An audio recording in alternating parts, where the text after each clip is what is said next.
इसमें कोई भी हमारा नया नहीं है। विधायक जी से भी, सांसद जी से भी, सबसे कोर्ट का आदेश है, कोई भी उसमें न्यारा नहीं है। उन्होंने भी हमारे हक के बारे में कह दिया, विधायक जी ने भी, सांसद जी ने भी, कि जायज़ है आपका। ये कोर्ट का आदेश है, कोई हमारा बनावटी नहीं है। 64, 70 और 10%, 7 ऑर्डर हुए हैं, 64 दे दिया, 10% को नहीं दे रहे। और कोर्ट के आदेश को भी जब ये नहीं मानते तो और बताओ हम इससे ज़्यादा और क्या करेंगे जी। अपने दुख को तो रोएंगे। आगे कैसे देख रहे हैं? आगे हम अगर ये हमारे कार्य को करते हैं ठीक है, नहीं फिर संसद का घेराव करेंगे 1-2 दिन में। नहीं सुनता कोई अधिकारी, कोई सांसद, कोई नहीं सुन रहा है। इस वजह से हम यहाँ पे हैं।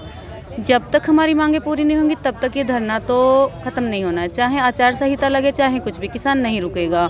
कल इन्होंने हमारे साथ इतनी जाति की हुई है। जब हम सांसद तक अपनी आवाज़ पहुंचाने के लिए अपना काम कर रहे हैं, कोई नहीं सुन रहा है, लेकिन इन्होंने फिर भी हमको रोका। ये कब तक रोकेंगे किसान को? किसान को नहीं रोक पाएंगे। हमारा कोई गैरकानूनी नहीं है। अगर हम कोई गैरकानूनी मांग रहे हैं तो हमको हटा दिया जाए। जब हमारा कानूनी तौर पे पास हुआ है उसको दो ना। कोई हमारी अनुचित मांग नहीं है। जो मांगे इन्होंने पास की हैं उन्हीं के लिए हम बैठे हैं। जब तक हमारी मांगें पूरी नहीं होंगी तब तक ये धरना यूं ही चलेगा। पिछले 5 साल से चल रहा है।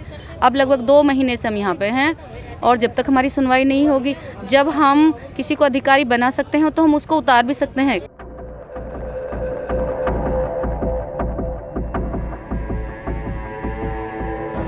हमारे साथ में धोखा किया गया है।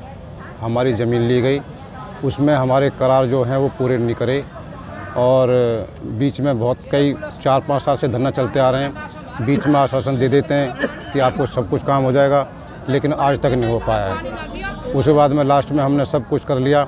लास्ट में हमने संसद को घेरने की तैयारी की, लेकिन हमें रास्ते में रोक दिया गया। अब उन्होंने कुछ आश्वासन दे रहे हैं, अब देखते हैं क्या करते हैं आगे। किसान कोर्ट चले गए। कोर्ट ने 10%, 64%, क्यों किसानों को मुआवजा कम रेट में मिला, उचित रेट नहीं मिला। तो कोर्ट से जब किसान चले गए तो कोर्ट ने आदेश पारित करे कि किसानों को मुआवजा बढ़ा के दिया जाए 64%, उसका जो रेट था उसका 64% मुआवजा अतिरिक्त और प्लस 10% प्लॉट दिया जाए। प्लॉट भी कम है। किसानों के साथ ही सौतेला व्यवहार क्यों? इसलिए अपनी जो डिमांड है इनकी, जिनसे कॉल है, उनको लेके किसान यहाँ पर बैठे हुए हैं। एक हमारे घर जो है, इन्होंने अपने घर पर ही बैठे हुए हमारी ज़मीन को जब अधिग्रहण करना था तो हमारे घरों को भी अधिग्रहण कर लिया, बगैर सर्वे कराए, बगैर जांच कराए हमारे घर भी अपने नाम कर लिए।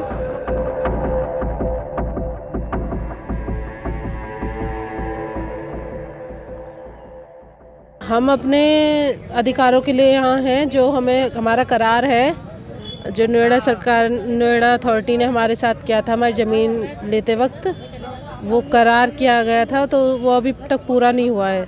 उसमें फिर बाद में जो 64% और 5% हमारी ज़मीन थी वो रोक लिया गया है, वो नहीं दिया गया है। इस वजह से हम इस धरने से जुड़े हुए हैं यहाँ से।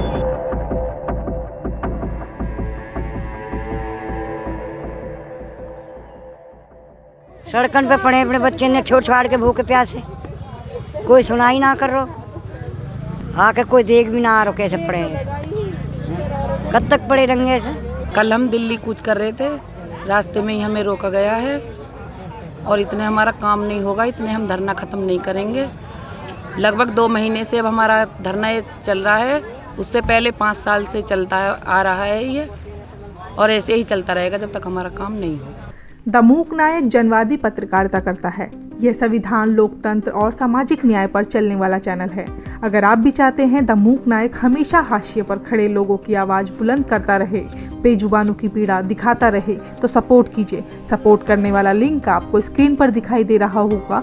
साथ ही डिस्क्रिप्शन में जाकर भी आपको ये लिंक मिलेगा, जहाँ पर जाकर आप हमें सपोर्ट कर सकते हैं और हमारे काम को आगे बढ़ा सकते हैं।